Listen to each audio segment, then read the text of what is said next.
We're going to talk about the formula for personal and professional. Now check this out. Check this out. Sustainable success. Sustainable. I don't know about you, but I'm not interested in getting it today and losing it tomorrow. That's not what I do. That's not what you do. The formula for personal and professional sustainable success lies within our ability to create the most powerful, emotional, relevant, but this is the most important part, one-of-a-kind, unexpected brand. I talk about innovation, but I'm not talking about invention. I'm not asking you to try to figure out a different product to sell. Stay the course, man. You've got great stuff. You've got great stuff. I'm asking you to innovate in service. I didn't invent speaking. People have been speaking since the beginning of time. I'm innovating the speaking business. You didn't invent windows and siding and doors. I'm asking you to innovate how you sell those things. Steve Jobs didn't invent the PC. He didn't invent the tablet. He didn't invent the cellular telephone. He didn't invent retail shopping. He innovated how all those things happened and the experience we got from them. And you want to know how? Because he never said, hey, can we make a computer cool? He said this. Every time he innovated, this is the one thing he said. How can we change the world? And the one thing you want to ask yourself every single time a customer walks into your place is this. How can we change their world? They're living the Harley life. And man, you want to talk about a group of brand evangelists? Holy mackerel, these people have the Harley logo everywhere. Hat, shirt, jacket, belt buckle, boots, wallets, key rings, coffee mugs. This is documented, swear to God, documented fact. Some of the top corporate executives on the globe have the Harley logo tattooed on their butts.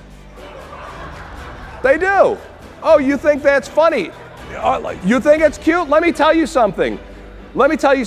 You figure out a way to get your customers to tattoo your name and logo on their butts, then you've made it.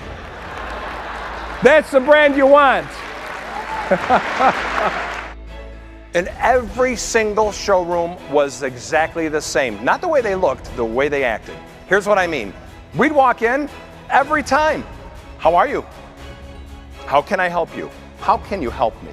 Well, we're looking to remodel our kitchen. Wonderful. Let me go get some brochures. Do you have any idea of color? How big is your kitchen? Do you have a budget in mind?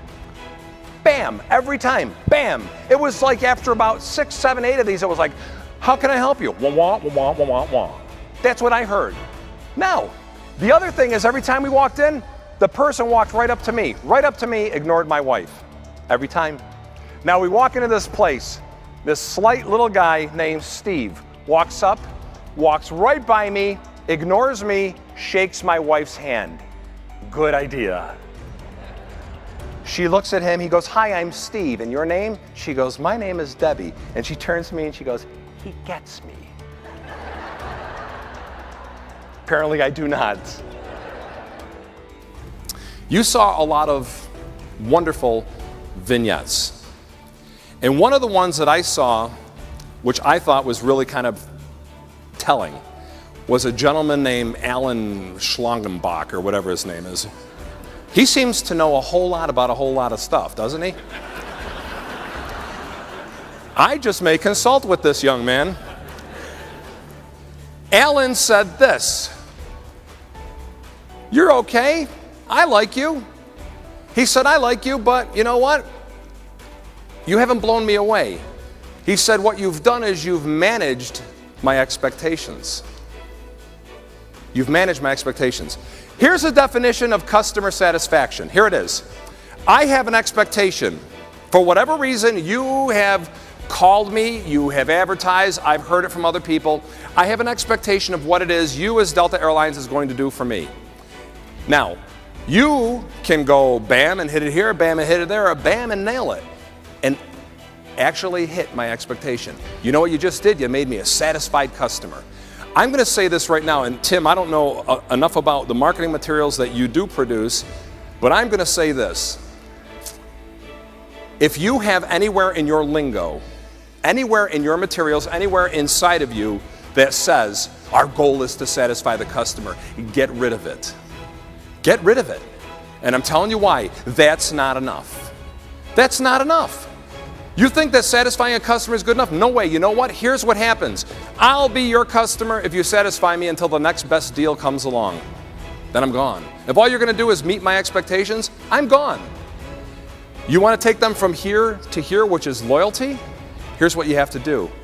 You have to shatter their expectations. Shatter them. Here's a definition of a cult brand. Their customers will blindly follow them. Blindly. They will without question do what they ask them to do, and without argument ever pay what they ask them to pay. Have you ever stood in line at Starbucks and heard people arguing, I'm not going to pay that? Never. People don't negotiate for Harleys. They wait in line for a year or two to pay full price. Why? Are these stupid people? No. These are some of the most informed, educated people in the world. Why then are they going, here you go, you bet? Here's why. Two reasons. Number one, they trust the brand. Folks, you know as well as I do, we only buy from people we trust. Am I correct? Okay. They trust the brand has never done them wrong, never steered them in the wrong direction. Here's number two.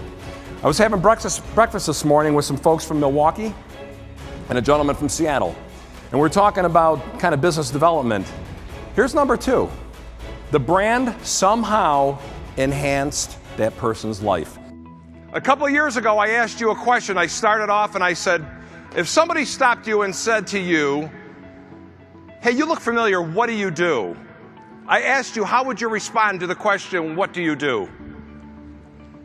Today, I want to ask you this. If somebody stopped you and said to you, hey, why do you do what you do?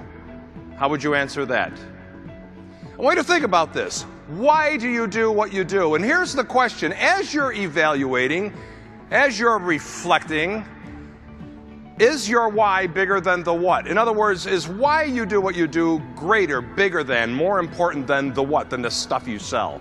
Is the why bigger than the bottom line? Is the why bigger than you? Ask yourself this and be honest. All great, sustainable, profitable organizations are those who attract and keep passionate, intelligent, talented people. All great organizations, sustainable, profitable organizations, are organizations that have a culture of meaning and purpose. Now, this doesn't mean that you have to be working for a company that's trying to find a cure for cancer. It doesn't mean that. It doesn't matter what you sell, as long as the why is greater than the what.